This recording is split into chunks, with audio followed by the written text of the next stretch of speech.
Welcome to That's Joy, the podcast. I'm your host, Cece Calbanero, and I'll be sharing stories of miracles, God moments, and unpacking the truth behind what joy truly means. My friend, when God gives you a direct call on your life, be sure to answer it. Here's to answering my call together.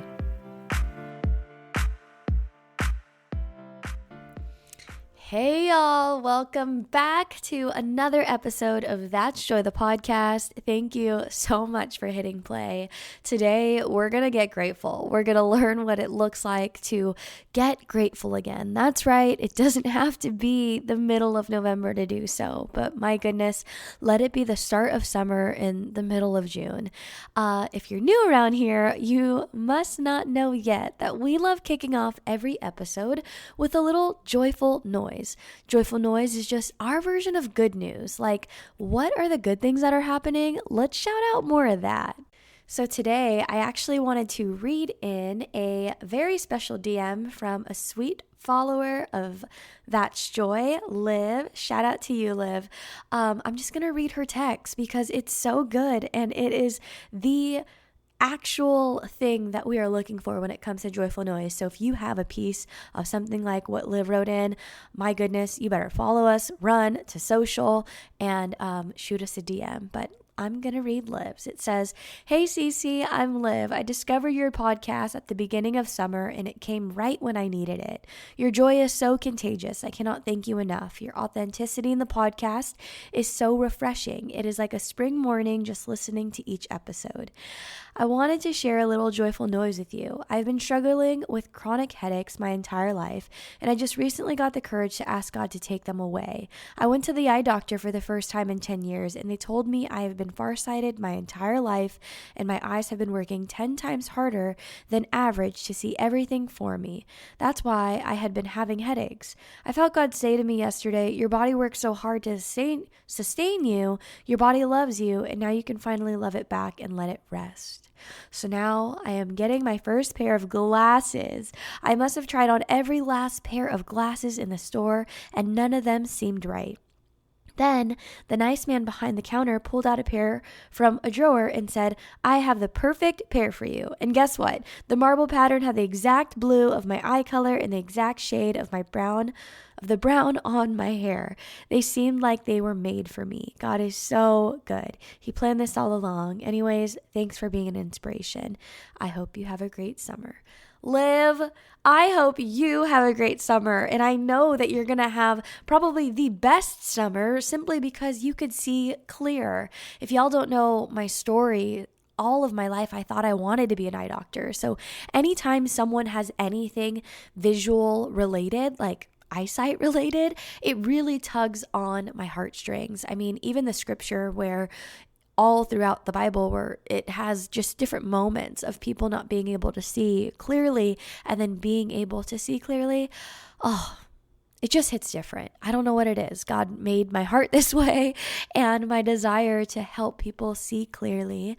Now I know whether that means just spiritually is a gift and a gift that I don't take lightly. So Liv, thank God that your glasses are on and you can see clearly. And friends, if you have a story similar to Liv's, I want to hear it. Send it in. Shoot me a DM on social so that we could read it on an upcoming episode. But you guys, today we're talking about how to have a grateful heart.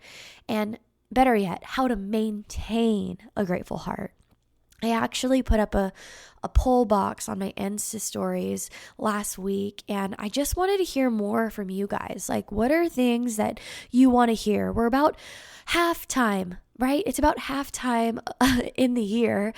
And I just want to make sure that I'm constantly in a position of serving y'all well. And so that is an open invitation. If you ever have ideas on what you want to hear next or certain questions that you want to dive in on, my text number that I put in the show notes of every podcast episode is me on the other side. So seriously, feel free to shoot me a text and let me know what those things are. But honestly, I want to do a grab bag episode where we dive into a bunch of different questions, and I'll keep that for an upcoming one. But if I'm being completely honest, when I came across this specific question, reading, how do you maintain a grateful heart? It really stuck out to me. And it was so apparent that in the sea of questions, I needed to dive in on this one. So I have a feeling that if you clicked on this episode, you want to get grateful again. You want to lean into the good things that God's doing in and through your life. And my hope and my prayer is that by the very end of this episode, that there would just be a new sense of clarity and how you can continue to look for many things to be grateful for in your life. Sidebar, I just listened back to my voice right now and I sound like my nose is completely plugged, because it is. So we're just going to ignore that and we're going to keep going because we don't like distractions from the enemy. And so excuse my voice. It sounds a little bit different than normal. But diving into this topic of gratitude, I actually this weekend was watching, I don't know if y'all have seen on Netflix, there's a documentary by Barack Obama called Working. And I'm on episode 2 so far, but after watching just episode 1, I really was stirred, y'all. There was something in me that, I don't know if I want to say ignited is the right word, but I really felt stirred. And I felt this need to talk about it. I think why I feel this stirring so deeply is because it touches areas of my own life. I think that's often the case for a lot of us, right? The things that we become most passionate about, the things that we want to stand for, and, just anything that we believe in, it typically results back to different moments of our own lives. And as I was watching this documentary called Working, I thought about my parents. And I thought about my grandparents. And I thought about all of the sacrifices that they have made to afford me the life that I live today. And just a quick little background for those of y'all who might not know a bit of my story. My mom is one of 11 children. My dad is one of 5 children. And both of my parents are first generation Americans, meaning they immigrated from the Philippines, specifically my mom from Manila and my dad from Leyte. When they were just around 18 years old, they moved across the globe to San Francisco Bay Area with only $100 or so in their pocket, and just an opportunity, a chance, and a door had opened for them to be able to come, and they just wanted to live out this quote unquote American dream. And as I was watching through Working, it goes through several of the different classes of working Americans, whether that be lower class, middle class, or even people who are quote unquote rich in the world's eye. But as I was watching the first episode, it walked through a lot of people who are making around $7 to $9 an hour today, like in the last year. And we know that that's actually not a lot of money, right? We go to a local coffee shop if we're fortunate enough, and lattes are costing $7 to $9. And there's just so many people that are making that amount as their hourly. And my goodness, maybe that's you. I just want to speak to the person who, if it's not you.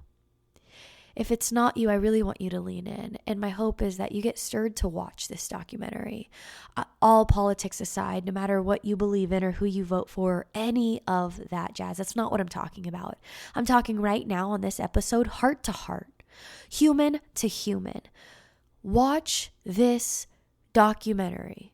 Because what it's going to do is it's going to allow you to turn to the table and pick up a new lens, to pick up a new pair of glasses to look through. Because as you begin to see these people's lives play out, you begin to realize just how fortunate and how grateful you are for the life that you've been given. My guess is if you're plugging into a podcast, you have an iPhone. If you don't have an iPhone, you have an Android. You have some type of device that somebody pays the monthly bill on.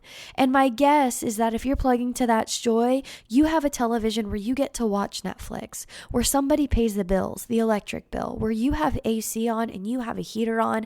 And when you open the fridge, you have clean water and full stocked food. in your fridge? That's my guess if you listen to That's Joy. And if all those things are you, I really, really want us to lean in. And I say us because I'm talking to me too. In fact, every time I hit record, I want you to know that I'm also talking to me talking to me. I mean, right now, I'm in a room by myself talking to me, hopefully reaching you. And I wanted to mention this documentary because I think it paints the picture for where I want us to go. And it always is joy. Friends, if joy is the door, then gratitude is the key. If joy is the door that we want to enter and experience more of in this life, we have to know with our heart of hearts that the only way to get through that door is having gratitude. Now, I am such a person who lives on a mountain of things that I am so dang grateful for. I can't tell you how many times in the last 4 years specifically where my heart has been reshaped and sharpened to just really find even more things to be grateful for. Like I am grateful. I have cried many times simply because I can't shake how grateful I am for everything that God has given me. And what I can tell you is that it is no accident that my gratitude has dripped into the experience and the amount of joy that I get to live in every single day. And here's the thing that I don't want us to forget. I've shared many different podcasts about the difference between joy and happiness. And I want to just reiterate that exact point right now.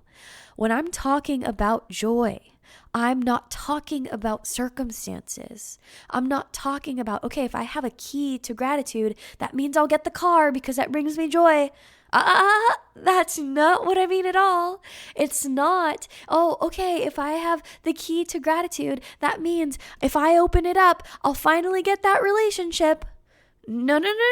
That's not what I mean. That's not what I mean at all. I'm saying that if you have the key of gratitude, you get the access to God's joy, meaning when you walk through, no matter what the circumstances are around you, you've got a joy within you that you can't shake. It doesn't make sense. It's almost like that scripture that points and says that peace that surpasses all understanding. I mean, I just want to build a platform in a life that says I experience a joy that surpasses all understanding. It's not going to make sense to the world, y'all, but it will make sense to you and to your relationship that you have with God.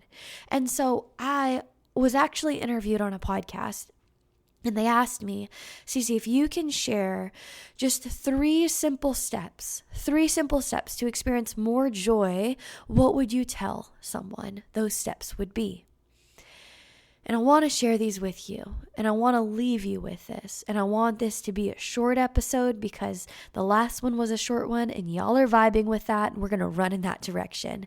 And so I want you to, if you get nothing at all, I'm so serious, please get this. It's applicable. And you know how much I love that. You know how much I love giving you the tools to equip you to run into today, to run into tomorrow, and start living life a little bit differently so that you can experience more joy. These three things are this. 1, get quiet. Get quiet. There are so many distractions that we have in this life. We can be distracted quite literally 24/7. In fact, some of us even are. Some of us don't get much sleep because we're distracted by our phones. We're distracted by these apps. We're distracted by comparison. We're distracted by Netflix. We're distracted by the noise of the world. And if you want more joy in your life, friends, if you want to find the things to be more grateful for in your life, we have to get quiet. We've got to run up on the hills and find the places of solitude, of where it is just you and Jesus and it is quiet. And you're saying, God, I don't know what to say, but would you speak to me? I don't want to say anything. I just want to listen. And you say nothing at all. And you just listen. That's the first step to experiencing more joy. The second is getting grateful. What does it look like to get grateful in my life? Well, I start every morning, not perfect. I miss some mornings. This is me being real because I love that. I start almost every morning writing down things that I'm grateful for. In fact, if I find myself with a heavier heart that morning, I will make sure that I double down on gratitude because I know it's exactly what I need. Not necessarily what I feel like, but I know it's what I need. So I'll just write down and I'll start going and I'll start thinking of every little thing that comes into my mind. Lord, I am grateful that this cup of coffee is warm. Lord, I am grateful for clean water. Lord, I am grateful that I slept in a comfortable bed last night. Lord, I'm grateful for that friend that reached out yesterday. Lord, I'm grateful for the dinner that I had that was homemade. Lord, I'm grateful. And you just go on. Go on and on and on. And the best part is that when you can get grateful about the smallest things, they end up becoming much more of the bigger things. And so get grateful. And if you can write those things down, that's almost like bonus points. The third thing that you need to do to experience more joy in your life is to get surrounded. Now, what I mean by this one is, there was a quote that I saw by Jay Shetty that shared, the loneliness is the enemy of joy. Loneliness is the enemy of joy. Now, if loneliness is the enemy of joy, what does that mean for us? It means that we need to run towards people, not in a distracted way, but in a way that makes sure, that almost ensures that we're not staying at home on a Friday night, on a Saturday night, and all day Sunday because we feel lonely and we don't think that anybody wants to hang out with us or that anybody loves us. That's just not the truth, friends. There are people that think about you and think about the way that you complimented them and think about your smile and think about your eyes and think about the warmth of your presence. I want you to know that. There are people that think so highly of you. And so if you want to experience more joy, you got to get surrounded. You got to make sure that you are not allowing the enemy to trap you into a place of believing that people don't want to be with you, because they do. And sometimes it looks like you reaching out first. I can't tell you how many seasons I've been the friend that reaches out first, and I don't regret that, because sometimes it looks like you be the person who starts it. Just take action and make sure that you're not isolating yourself. You're just experiencing solitude. See, there's a difference in the first point and the third point that I want to make sure that you know is clear. Getting quiet means you're with Jesus. You don't feel any oppositions of goodness when you're with Jesus. You don't feel loneliness, you don't feel anxiety, and you don't feel depression. So if you start feeling those things, I would almost get that you're starting to feel loneliness. And if you're starting to feel loneliness, you must make sure that you get surrounded. Put yourself out there. Go to that small group. Go to a coffee hang. Reach out to a family member and get surrounded. You do these three things, friends, and you are bound to experience more joy in your life. And better yet, you will experience almost an eruption of gratitude in your hearts. In fact, I just am believing that gratitude will overflow from you when you start to begin to do these things. Friends, If there's a certain part of this that really resonated with you, I want to know what that is. Shoot me a text to 615-813-4813. You can follow me on social at CCALBONERO on Insta and on TikTok, and you can follow That's Joy the podcast too. If you've yet to subscribe, rate, or leave a review for That's Joy, it'd mean the world if you took 2 minutes to go do that. I read every review and I catch myself on the edge of tears, so thank you for going out of your way to do that. Friends, I'll never leave an episode without saying, if you have even the smallest desire to meet the creator of the universe, or if you've already been saved, but you aren't truly free, I want to invite you to sit at the table of plenty with me and so many others. I'm telling you, there's an abundance here. There's an overflow here, and there's so much joy here. I'm here to tell you that God's for you. All you have to do is invite him into your heart right now. He's waiting for you. He wants to meet with you. And friends, I'm proud of you. If you just made this decision, I'd love to know you. Shoot me a text to that number in the show notes so I could pray for you. I love you. God loves you. And until next time, I'll chat with y'all next time. Thank you so much for being here.